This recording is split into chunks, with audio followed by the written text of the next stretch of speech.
Hello बच्चों, this is your biology period of class 10th and we were studying chapter 6 life processes. We have completed the topic nutrition, the whole topic we have completed in the previous classes, and we have started nutrition respiration, which was incomplete in the previous classes. So before continuing that topic, or before starting the remaining topics of respiration, we need to revise the uh, topics which we have completed in the class, because we are having our class after a number of days. So let's start the revision first of all, then we will continue the remaining topics. Respiration क्या है आपका? कोई भी living organism है, उसमें nutrition के time पे जो भी इनटेक ऑफ फूड हुआ था उसको यूटिलाइज़ करके उसमें से एनर्जी को डिराइव करना, इसी को क्या कहा जाता है? रेस्पिरेशन. टू डिराइव एनर्जी और to get energy from the food which have taken during the process respiration is called during the process nutrition is called respiration. साइट आपकी जो मेन साइट है रेस्पिरेशन की, वो माइटोकॉन्ड्रिया है, या आप कहें जो रेस्पिरेशन का जो मेन स्टेप्स हैं आपके, जहाँ उसके जिसके बाद आपको एनर्जी मिलती है, वो सारे प्रोसेसेस आपके माइटोकॉन्ड्रिया में होते हैं. तो इसीलिए जो साइट है रेस्पिरेशन की वो माइटोकॉन्ड्रिया है. एनर्जी जो रिलीज़ होती है वो स्टोर भी की जाती है किस फॉर्म में? आपकी एटीपी की फॉर्म में, एडिनोसिन ट्राइफॉस्फेट माइटोकॉन्ड्रिया में ही, and release as per need, जैसे जैसे ज़रूरत होती है और आपका रिलीज़ की जाती है इस energy. Steps involve in respiration. First step क्या होता है जो रेस्पिरेशन का है? Breaking down of glucose into pyruvate.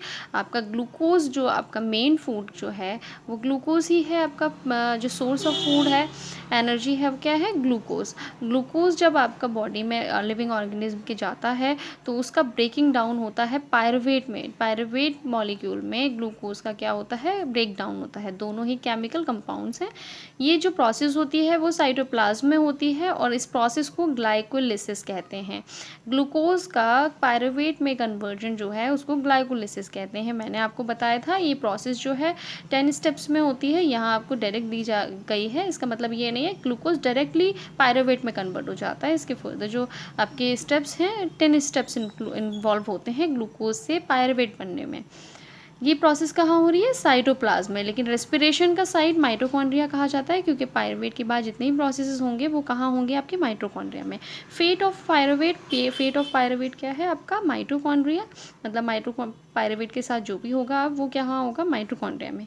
Further conversion of pyruvate depends on the type of respiration. अब जो पायरुवेट का फर्दर कन्वर्जन है वो डिपेंड करता है रेस्पिरेशन पे. डिफरेंट टाइप्स ऑफ रेस्पिरेशन, हमने 2 रेस्पिरेशन के टाइप्स की बात की थी, एरोबिक एंड एनारोबिक. एरोबिक रेस्पिरेशंस वहाँ वो रेस्पिरेशंस हैं जहाँ पर आपके ऑक्सीजन की ज़रूरत होती है, ऑक्सीजन की नीड होती है रेस्पिरेशन में, उसको एरोबिक रेस्पिरेशन कहते हैं. जहाँ पर ऑक्सीजन की नीड नहीं होती है, बिना ऑक्सीजन के प्रेजेंस के आपके रेस्पिरेशन हो रहा है, उसे क्या कहते हैं? एनारोबिक रेस्पिरेशन और फर्मेंटेशन. एरोबिक रेस्पिरेशंस क्या होते हैं? एरोबिक रेस्पिरेशन जो कि प्रेजेंस ऑफ ऑक्सीजन में होते हैं, फूड का ब्रेक डाउन होता है और एनर्जी क्या होती है? रिराइव होती है, उसे क्या कहते हैं? Aerobic respiration. गैसियस एक्सचेंज, उसके जो स्टेप्स हैं एरोबिक रेस्पिरेशन का, फर्स्ट है गैसियस एक्सचेंज. क्योंकि ऑक्सीजन की नीड है तो सबसे पहले ऑक्सीजन मिलनी चाहिए. वो ऑक्सीजन किसके थ्रू आएगी? आपके गैसियस एक्सचेंज. तो गैसियस एक्सचेंज में क्या होता है? intake of oxygen from the atmosphere and release of carbon dioxide. क्यों रिलीज ऑफ कार्बन डाइऑक्साइड क्या है? जब आपकी एरोबिक रेस्पिरेशन प्रोसेस है, रेस्पिरेशन प्रोसेस में क्या होता है? आपके ग्लूकोज से जो लास्ट में प्रोडक्ट बनता है वो क्या होता है? Carbon dioxide, water and energy. तो वो कार्बन डाइऑक्साइड जो है वो बॉडी से बाहर निकालने की ज़रूरत होती है, तो वो जो रिलीज़ होता है कार्बन डाइऑक्साइड वो भी आपका यही गैसेस एक्सचेंज के थ्रू होता है. और इन दोनों ही को ही कंबाइनली ब्रीथिंग कहते हैं. आप ब्रीथ करते हैं, ब्रीथ इन मतलब आप इनटेक कर रहे हैं ऑक्सीजन का, ब्रीथ आउट मतलब आप एक्सेल कर रहे हैं किसको? कार्बन डाइऑक्साइड को. ब्रेक डाउन होता है फूड का, उसके बाद सेकेंड स्टेप है ऑक्सीजन मिल गई, ब्रेक डाउन होगा आपके फूड का in order to release energy inside the cell. उसको सेलुलर रेस्पिरेशन कहते हैं उस प्रोसेस को.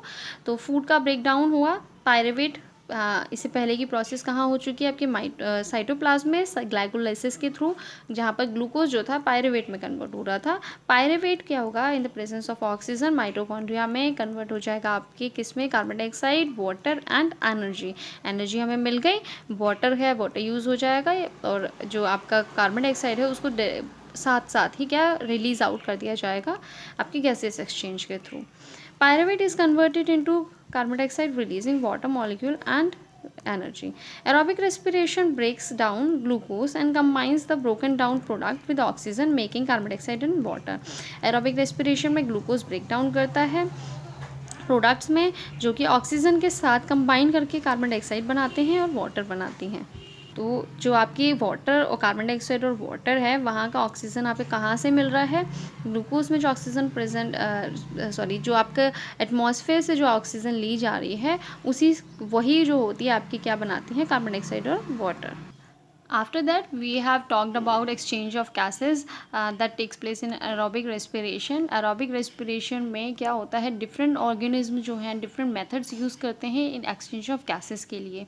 Different organism uses different methods. Unicellular organism uses diffusion process for the exchange of gases, whereas the multicellular organism uses different types of organs or processes for the exchange of gases. Just like plants are using diffusion for exchange of gases, diffusion ही होता है आपके plants में भी through the stomata leaves में present है, उनके बारे में बात करेंगे। उसके थ्रू क्या हो, डिफ्यूजन होता है आपका एक्सचेंज ऑफ गैसेस का।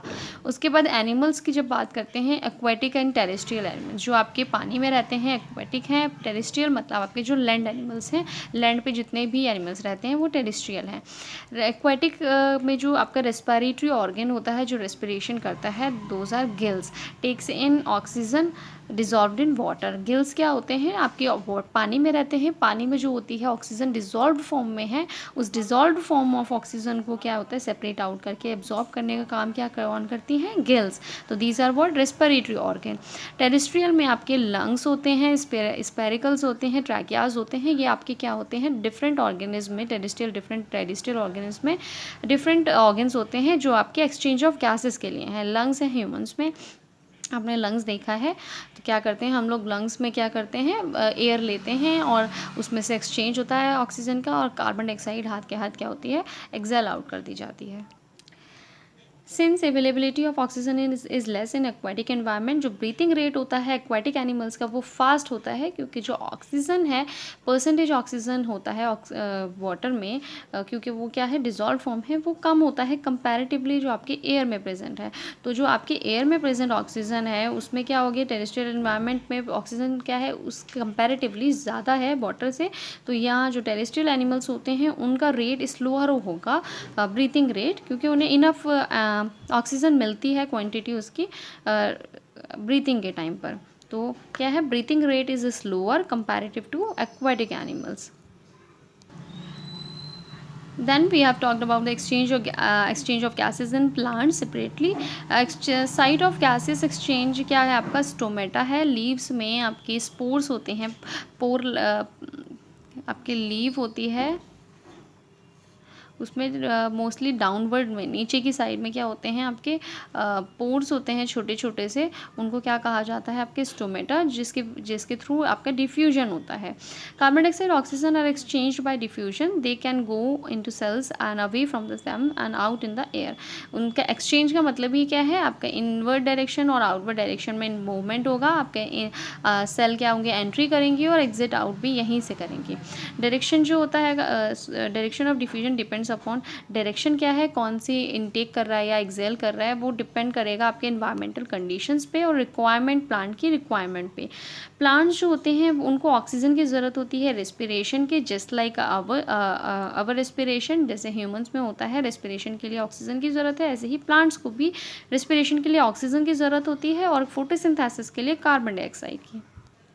We have talked two conditions regarding these photosynthesis process क्या बात की थी हमने कि जो दिन का टाइम होता है तो प्लांट्स जो होते हैं उनका जो क्या है आपका मेजर इवेंट है वो क्या होता है, ऑक्सीजन रिलीज़। क्यों होता है? क्योंकि दिन में आपके फोटोसिंथेसिस चल रही होती हैं और जो भी फोटोसिंथेसिस कार्बन डाइऑक्साइड रिजनरेशन करता है ड्यूरिंग रेस्पिरेशन, वो फोटोसिंथेसिस क्या है, यूज़ कर ली जाती है फोटोसिंथेसिस प्रोसेस में, और आपका क्या हो जाता हैगा, फूड जनरेशन होता है। इसलिए जो मेन जो कार्बन डाइऑक्साइड रिलीज़ हो रहा है वो एयर में रिलीज़ नहीं होता है, और जब फोटोसिंथेसिस होती है वहाँ क्या होता है, ऑक्सीजन का रिलीज़ होता है। तो मेन इवेंट, मेजर इवेंट जो दिन में होता है प्लांट का, वो क्या होता है, ऑक्सीजन।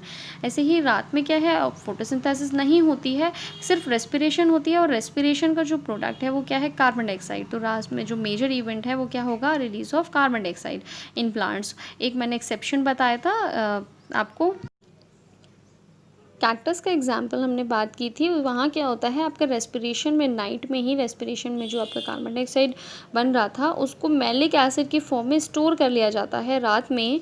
मतलब कि आपका कार्बन डाइऑक्साइड जो है वो रिलीज़ नहीं हो रहा है नाइट में, क्योंकि उसको क्या है, इंटरमीडिएट फॉर्म में, फोटोसिंथेसिस में जो यूज़ कंपाउंड है उसकी इंटरमीडिएट फॉर्म है ये, उसमें यूज़ कर लिया जाता है, स्टोर कर लिया जाता है मैलिक एसिड की फॉर्म में। और जैसे ही आपका डे होता है, आपको प्लांट को क्या है, सनलाइट मिलती है, तो क्या मैलिक एसिड कन्वर्ट हो जाता है आपका, और क्या यूज़ कर लिया जाता है फोटोसिंथेसिस में, और रिलीज़ होता है ऑक्सीजन।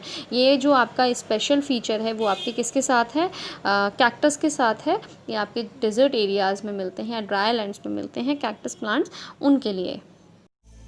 यदि आपको हमारा वीडियो अच्छा लगा हो तो आगे की वीडियो की नोटिफिकेशन प्राप्त करने के लिए कृपया बेल बटन दबाएं और चैनल सब्सक्राइब करना ना भूलें।